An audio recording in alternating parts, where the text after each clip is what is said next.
గుంటూరు జిల్లాలో గుంటెడు జాగ అడిగినమా,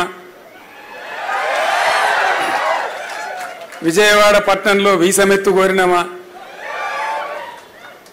మా తెలంగాణ వాళ్ళమంతా మేలుకున్నాము, మా తెలంగాణ మేమే ఏలుకుంటాము. అప్పుడు ఇట్లుండేటి పాటలు. ఒక రెండు చరణాలలో మొత్తం తెలంగాణకు సోయి వస్తుంది మనసు పెట్టి వింటే. అంటే అంత ఆలోచన చేసింది. ఒక పాట రాయాలన్నా, ఒక మాట మాట్లాడాలన్నా, ఒక సెంటెన్స్ మాట్లాడాలన్నా కూడా చాలా జాగ్రత్తగా డ్రాఫ్ట్ చేసి మాట్లాడేది. ఒక పాట రాస్తుంటే నేను చెప్పిన సుద్దాల అశోక్ తేజ రాస్తా ఉన్నాడు, ఆయనకు రాయవస్తలేదు, మంచి రచయిత, ఈ 4 లైన్లు పడతలేవు సార్ అన్నాడు.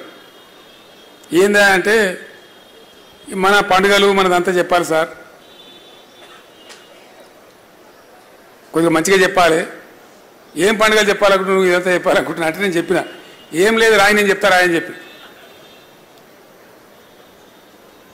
పోషమ్మ బోనాల శివసత్తులాట మనసంతమే కదా బతుకమ్మ పాట అని చెప్పింది. అటే రాసి పడేసి సూపర్ హిట్ అయింది అది.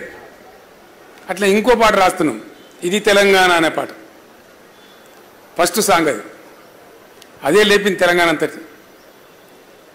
రాసేటప్పుడు ఆనాడు ఉన్నటువంటి పరిస్థితి మీకు అర్థం కావాలని నేను చెప్తా ఉన్నా. అపనమ్మక స్థితి, ఏ కాయిక తెలంగాణ బయట ఆ తెలంగాణ, ఎవరిని మాట్లాడి అదే మాటిగా దాన్ని రాయమని నేను చివరికి లైన్లు కంపల్సరీ రాయబాయ బాబా అని చెప్పి రాపించిన నేనే. సిపాయిల తిరుగుబాటు విఫలం అయ్యిందని అనుకుంటే దేశానికి వచ్చేదా స్వాతంత్రం, రాజీలేని పోరాటమే విజయం సాధిస్తుంది, ముమ్మాటికి తెలంగాణ రాష్ట్రం వచ్చి తీరుతుందని నేనే రాపించాను. ప్రజల్లో ఉన్నటువంటి అపనమ్మక స్థితిని పటాపంచలు చేసి ఉద్యమం కోసం వాళ్ళని సమాయత్తం చేయాలని చెప్పి అవన్నీ ప్రయాసాలు పడ్డాం. పిడికడంటే పిడికడే మంది, చాలామంది ఇప్పుడు ఉన్నోళ్ళు లేరు. కరీంనగర్లో సింహగర్జన సభ పెడితే అప్పుడు హరీష్ యువకుడు, అనుభవం కూడా లేదు.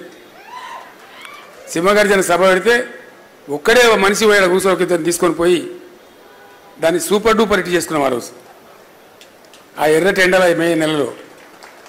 ఆ రోజులు జ్ఞాపకం వస్తే ఒకటొకటి ఇలా కళ్ళకు నీళ్ళు కూడా వస్తాయి. ఆ తదనంతర పరిణామాలలో ఎందరో మంది మిత్రులు, ఎందరో గొప్ప గొప్ప వాళ్ళు, విద్యాసాగర్ రావు గారు, కళ్యాణ్ యాదగిరి రెడ్డి గారు, ఇప్పుడు కూడా నా పక్కకు ఉన్నారా అనిపిస్తుంది. వాళ్ళు బాధ కలిగితే దుఃఖం వస్తుంది. వాళ్ళు పాపం తెలంగాణ వచ్చే కొద్ది రోజుల ముందే చనిపోయింది. అయ్యో ఈ 4 రోజులు ఉంటే బాగుండు కదా, చూసి చచ్చిపోదురు, తృప్తి పడదురు అని చెప్పి మేము కూడా ఏడ్చినాం మనసులో ఎన్నోసార్లు, అంత బాధలు పడ్డాం. అట్లాంటి ఉద్యమాన్ని చాలా చాలా చాలా కష్టాలు పడి, మీకు నేను చెప్పే అవసరం లేదు. కథలో మీరు కథానాయకులే చాలామంది, మీకు అన్నీ తెలుసు. ఎక్కడి నుంచి ఎక్కడ తీసుకొని పోయినామో మీకు తెలుసు.